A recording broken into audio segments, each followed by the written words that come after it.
আমাদের যতটুকু ভালো লাগে ততটুকুই নিব, আর বাকিটা নেব না, তা হবে না, তা হবে না। আপনার ধর্ম আপনার কাছে, আমার বাসায় আমি কি করি সেটা আমার বিজনেস, সেটা আমার আর আমার আল্লাহর কি। আপনাকে এই মাতবরি করার কেউ অধিকার দিয়েছে যে আপনি আমাকে জাজ করবেন? আগে নিজেরকে সংশোধন করি, তারপরে আমি অন্যকে জাজ করব।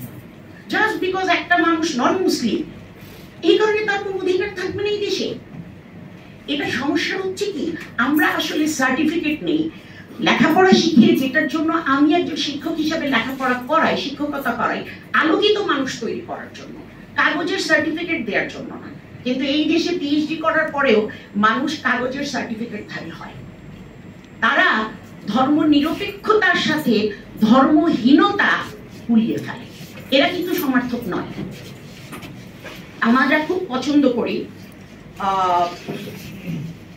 সবকিছুকে ইসলামকে ব্যবহার করতে, যেখানে আমার জন্য এটা সুবিধা। তো ইসলাম বলেছে মিথ্যা কথা সব পাপের মা।